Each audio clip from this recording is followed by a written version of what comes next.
Good day, ladies and gentlemen! Welcome back to our channel. Pwede ba tayong makahingi na isang masigabong palakpakan at malakas na sigawan? Alright! So, everyone seems to be very excited sa ating new segment, right? So, para sa unang game natin, sino ang makakahula ng ating new topic? Oh, si ate from the left. Okay, ate, what's your answer? About po sa flood control. Flood control is wrong. Nice try, ate. But that's not our topic for today. So, ang topic natin ay Object-Oriented Programming, or also known as OOP. So, from our audience, sino ang makakapagpaliwanag kung ano ang OOP at bakit ito importante? Oh, grabe, very participative talaga ang ating audience for today's video. Yes, ate, what's your answer? So, I am Hannah po, ABSIP student. So, what is Object-Oriented Programming or OOP? So, OOP is a programming prodigy in Java that models real-world entities as objects. So, it is one of the important approaches in programming as it turns complex codes into objects, providing reusability, flexibility, and maintainability of the system. So, para bang isang box na marami pang maliliit na boxes sa loob na may kanya-kanya laman. So, yung laman na yun ay maaaring characteristics, behavior, and interactions. So, ano naman yung object na ginagawa ni OOP?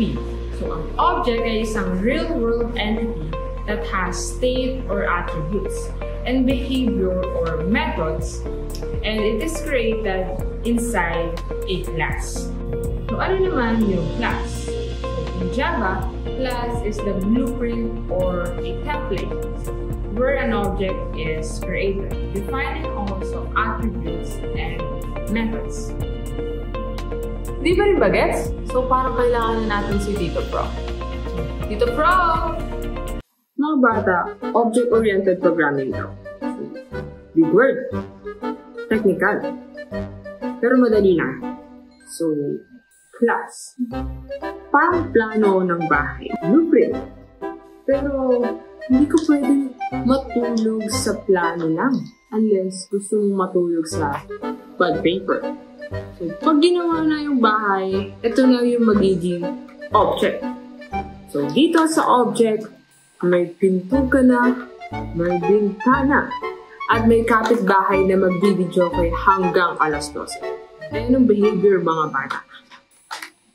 So, attributes, kulay ng pader, ilang kwarto, dami ng bintana, ilang ipis na nakatara dito sa bahay nyo, and so on. So, methods, pwedeng bukas pinto, bukas ilaw, patayin ng wifi.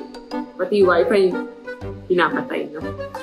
Napakahusay! At dahil dyan, mayroon kang fireworks clap. 1, 2, 3, 1, 2, 3. Psh, psh, boom! Napakagaling. Oh! May nagtataas pa ng kamay. I love the participation talaga. Yes, ate, ano pang maidadagdag mo? Hello po, I'm also a BSIT student. I agree with what the first person stated kanina, and just to add some additional information, OOP is far better than what we call procedural programming. So what is procedural programming? So it is a programming paradigm that structures code into a sequence of instructions step by step.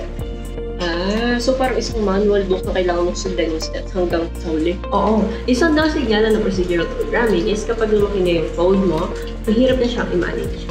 Unlike sa OOP, pwede maging object ang code mo, so each part ng program may kanya-kanyang role. So, mas organized ito, mas mabilis i-debug, at sobrang dali pang i-reuse. Procedural programming. Yan ka lang. Gumising ka. Kain ka. Kasi nalit mo rin inbox. Ang downside niya lang dito, kapag humaba ang listahan, hindi na alam kung saan ka magsisimula. Pero sa OOP, ang ginagawa mo object, may role, organize. Ito, may sulat. Ito, Kumusod? Ha? Matutulog na. There you have it! Napakainam, napakatutulino ng ating audience for today's video. At dahil dyan, since na napaka-knowledgeable na ng ating audience about OOP, dumako naman tayo sa exciting part. Kakain na tayo sa likod. Joke lang. So, ang exciting part ay mayroon tayong 2 students na mag-explain sa atin ng topic sa OOP, which is encapsulation and inheritance. Encapsulation, also known as data hiding.